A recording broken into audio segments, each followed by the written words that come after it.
Voilà, donc aujourd'hui, 6 juillet 2025, je suis à Tourette-sur-Loup. Alors Tourette-sur-Loup, c'est pas très loin de la mer, comme vous pouvez le voir. C'est derrière Opio, Grasse, hein, c'est au nord de Cagnes-sur-Mer, on va dire.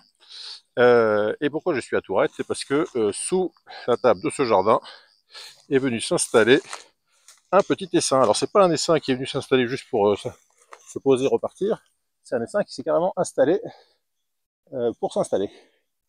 Alors vous allez dire pourquoi est-ce que on le laisserait pas en place? Parce qu'il a l'air bien là. Alors il y a plusieurs raisons. La raison immédiate, c'est que en termes de conservation de la température, c'est compliqué pour une colonie de garder la température correcte. C'est que pour que le couvain se développe bien, il faut qu'il soit à 35 degrés. Et là, ouvert à tout vent, c'est pas évident. Début juillet, là, les frelons sont arrivés, donc c'est pareil, c'est direct accès pour les frelons, c'est pas non plus, même si pour l'instant j'ai pas eu trop de frelons, mais ça pourrait être un danger. Et puis quand l'hiver va arriver, hein, à partir d'octobre, novembre, il va commencer à faire plus froid, surtout vers Tourette où on est un peu dans la hauteur, il fait un peu plus froid. Et si on laissait cet essai en place, eh ben, il ne survivrait pas. En fait, dès que les premiers froids arriveraient, la température serait trop basse et l'essaim, la colonie ne survivrait pas. Donc, j'ai amené une ruche. On va faire l'opération cadre plastique. On va donc découper les rayons, les mettre dans des cadres. On va laisser la ruche à cet endroit parce que assez exceptionnellement, habituellement, les personnes qui ont des singes chez eux ne veulent pas les garder. Mais là, Marie, qui est la propriétaire de cette maison, a souhaité garder les seins. Donc on va laisser la ruche en place. On va simplement descendre la colonie de sous la table à un peu plus bas sous la table. Ça va pas leur changer beaucoup. Je pense que les butineuses vont facilement retrouver leur chemin. On va juste décaler de quelques centimètres et ça devrait poser aucun problème. Donc c'est parti pour le démontage de ces, je crois qu'il y a 4 ou 5 rayons, et pour la mise en ruche. C'est parti. Voilà, alors j'ai positionné la ruche avec la porte qui va vers le sud, ouais, sud-ouest. Alors idéalement c'est sud-est. Là avec la configuration de la table c'est pas évident. Et puis je les positionne aussi dans l'axe des rayons. Vous voyez que les rayons ils sont parallèles à la ruche. Et donc maintenant j'ai plus qu'à découper les rayons qui sont positionnés sous la table. Je vais les garder dans le même ordre pour que s'y retrouvent dans leur construction. Parce qu'elles ont déjà bien avancé, ça fait une dizaine de jours que sont là, je crois. Donc si on les repositionne dans le même axe, dans le même ordre, etc., normalement, il ne devrait pas y avoir trop de soucis. Alors je m'équipe quand même, parce que même si elles ont pas l'air bien méchantes, c'est toujours mieux de se protéger. J'ai l'enfumoir pour leur empêcher de se mobiliser. C'est qu'en l'enfumoir, ça permet de couper le signal d'alerte. Donc je vais leur mettre un petit coup de pchit. Voilà. Alors du coup, qu'est-ce qu'elles font dans ces cas-là? Elles se gorgent de miel, parce qu'elles se disent qu'il y a un souci. Et puis surtout, elles ne peuvent plus communiquer pour réagir en cas d'attaque. Alors avec un cutter, je vais couper le premier rayon. Et vous voyez que j'ai des cadres ici que je vais remplir avec les rayons que je vais couper. Alors c'est pas évident parce que c'est un peu positionné en dessous.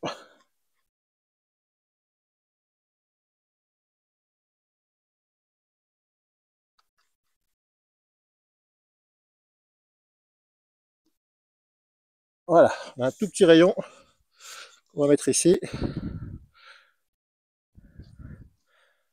Voilà, alors entre les élastiques et le câble métallique, ça va permettre de bien fixer les choses.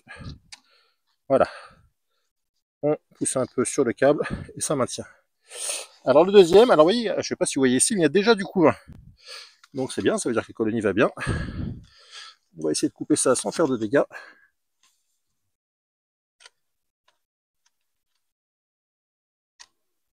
C'est rare qu'elle s'installe comme ça. Hop là, merde. Voilà, je voulais faire attention. Mais c'est pas grave, elles vont aller s'installer dans la ruche. Et là, vous voyez, on voit bien qu'il y a du couvain. Donc il y a une reine fécondée qui est déjà là. Et du couvain des deux côtés. Alors on va mettre ici.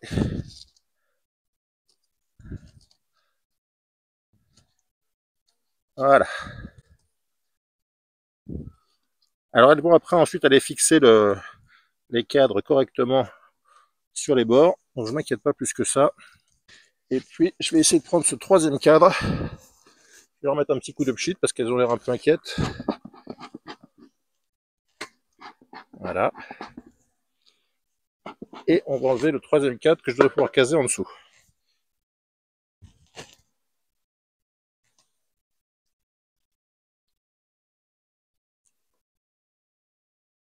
Voilà. Donc le troisième rayon, on va le caser comme ça entre les deux. Alors il y en a qui sont pas contentes, c'est normal. Voilà. Alors entre l'élastique qui maintient d'un côté et le fil, le câble qui maintient de l'autre. Alors regardez, on voit déjà des petites larves qui sont là. C'est un joli couvain, hein. Alors ici, je vais mettre ça comme ça. Et normalement, l'odeur du couvain va attirer les ouvrières dans la ruche. Voilà, c'est positionné correctement. Je fais en sorte que ça soit bien comme il faut. Et j'ai un autre cadre ici pour les suivre.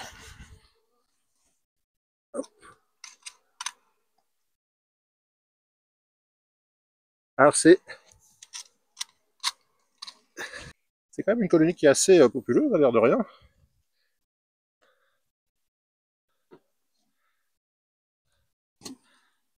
Voilà.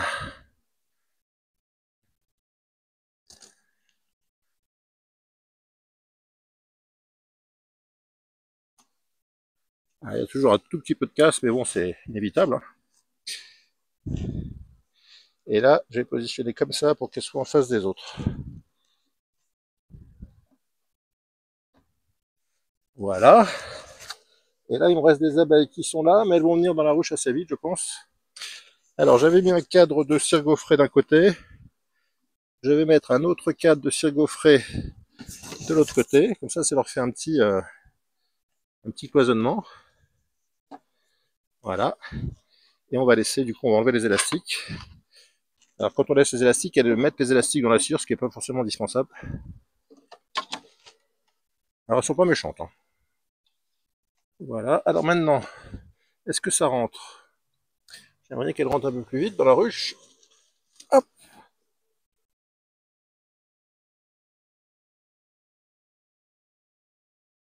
Voilà. On va enlever les dernières qui sont là. On va les mettre là. Voilà. Voilà, donc je regarde en dessous parce que parfois il y a des trous et puis elles vont rentrer dans les trous, mais là c'est pas le cas. Il y a encore quelques abeilles qui sont là. On va les déloger gentiment, les mettre dans la ruche.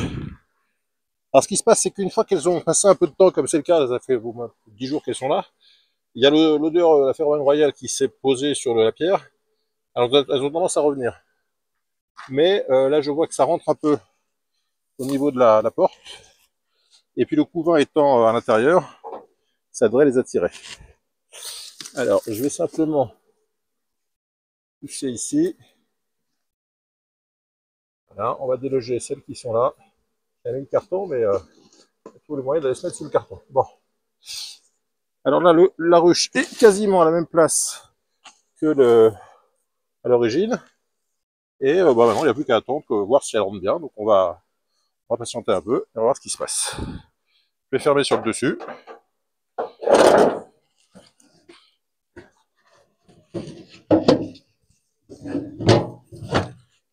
Voilà, et on va voir si ça rentre par la porte en bas. Et puis je vais balayer un peu parce que je vois que ça traîne un peu au-dessus. Donc je vais mettre un petit coup de balayette ici pour les faire descendre. Mais je vous dis, il y a l'odeur de la reine, donc forcément, elles ont envie d'y rester.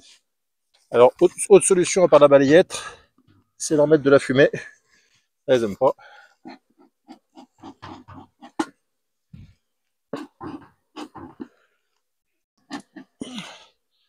Voilà. Là, l'odeur de l'enfumoir masque l'odeur de la reine.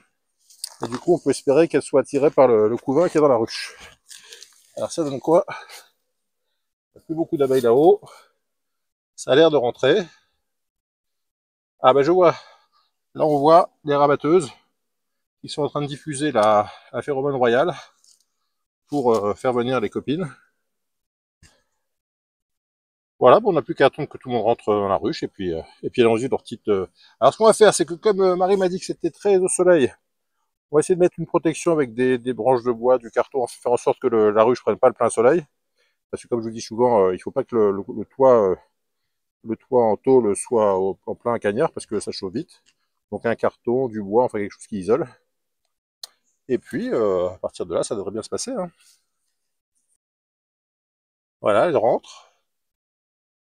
Donc ça va leur prendre un peu de temps pour que tout le monde soit au courant que on a changé de... la colonie a déménagé de 30 cm, 40 cm. C'est le maximum à 50 cm. Si on déclasse une colonie de plus de 50 cm, les butineuses ne retrouvent pas. Même si vous mettez la ruche à 1 mètre, elles ont du mal à retrouver leur chemin. Donc là, bon, on est descendu de 50 cm, ça devrait aller. Voilà. Là, on voit qu'il y a quelques rabatteuses qui ventilent devant pour diffuser l'odeur de la reine et leur dire qu'il faut rentrer. Et bon, elles sont un peu paumées, c'est normal, on leur a fait un petit choc déménagement un peu rapide. Mais je suis pas très inquiet, ça devrait rentrer. Elles devraient pouvoir faire bâtir leur colonie à l'abri des courants d'air, à l'abri des frelons asiatiques, enfin à l'abri, un peu plus protégé des frelons asiatiques. Et puis ça devrait bien se passer. Alors Marie souhaite garder la colonie ici. Alors je vais essayer de lui donner quelques conseils. C'est pas évident de garder une colonie quand on connaît pas grand chose à l'apiculture, mais j'essaierai de l'aider comme je peux. Et puis si ça se passe pas bien, je passerai récupérer la ruche pour la ramener au rucher. Parce que faut pas. Alors c'est toujours compliqué d'avoir une seule ruche, hein, parce qu'encore une fois le frelon, quand il trouve une ruche, il y a une pression très forte sur une seule ruche. Donc bon, on verra comment ça se passe. Marie me tiendra au courant. Et puis on verra bien. Voilà, donc intervention terminée. Là c'était rapide, hein, il y avait 400 rayons, elles n'étaient pas agressives. Alors le seul souci de ce genre de déménagement, c'est que là on est le 6 juillet, il fait encore 30 degrés, il est 18 h mais il fait encore 30 degrés. Donc c'est vrai qu'avec la vareuse, les gants et les 30, juillet, et 30 degrés, on est un peu en eau. Je sais que c'est un peu la mode, hein, de faire des vidéos, on est découvert, on n'a pas de gants, on n'a pas de protection, et puis tout le monde trouve ça formidable. Moi je trouve que c'est des risques, même si en réalité je pourrais aussi le faire sans protection, mais je trouve que c'est prendre des risques un peu inutilement. Pas de raison de prendre le risque de se faire piquer, on peut avoir une attaque, on peut avoir, on sait pas. Voilà, je trouve que c'est mieux de se protéger. Parfois ça sert pas à grand chose, mais au moins c'est une assurance, on va dire. C'est sûr qu'il y a des gens qui conduisent sans assurance, mais c'est pas conseillé non plus. Bref, voilà, on va laisser cette ruche se développer tranquillement. Comme je vous expliquais, on va voir si Marie arrive à s'en sortir avec une seule ruche. Je suis pas très optimiste, mais on verra bien. Et puis s'il y a quoi que ce soit, elle me rappellera et je ferai le petit voyage Valoris les Tourettes sur Loup, pour venir récupérer cette colonie et puis la mettre en sécurité au rucher. Voilà, donc on a finalisé la protection de la ruche, parce que Marie m'a dit que vraiment ça cognait fort ici. Donc on a mis du carton sur le toit en tôle pour éviter que ça chauffe.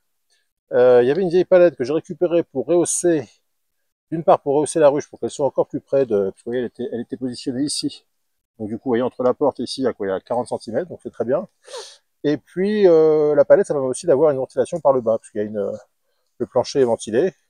Donc du coup, il y a de l'air qui rentre par le bas et ça facilite l'aération de la ruche.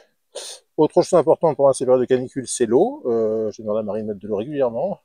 On a mis un récipient avec des cailloux et des bouts de bois pour qu'elle puisse se poser à l'intérieur. Et il faut régulièrement veiller à ce que le contenant soit plein d'eau. Alors en général, je préfère de l'eau un peu minéralisée.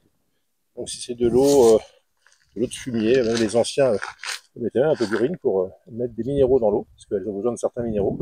Et donc en général, les abeilles vont souvent se nourrir dans les eaux de fumier. Enfin, si c'est de l'eau du robinet, ça va aussi. Hein. Et donc voilà, protection contre la chaleur, ventilation par le bas, hydratation pour la thermorégulation de la ruche et puis pour donner à boire aux abeilles. Et là, on n'a pas trop mal. Cette colonie devrait se développer tranquillement dans les semaines qui viennent. A priori, Marie m'a dit qu'il n'y avait pas trop de frelons à Tourette-sur-Loup. Donc, s'il n'y a pas de frelons, ça ne devrait pas poser de problème. Voilà la suite au prochain épisode. J'espère que cette vidéo vous a plu. Si c'est le cas, n'hésitez pas à mettre un petit pouce bleu, ça fait toujours plaisir. Si vous avez des questions et des commentaires sur le pourquoi est-ce qu'il faut mettre les essaims en ruche plutôt que les essaims en plein air, n'hésitez pas. Et puis, si vous n'êtes toujours pas abonné à la chaîne, je compte sur vous pour vous rejoindre très vite. À très bientôt pour de nouvelles aventures avec les abeilles. Bye bye.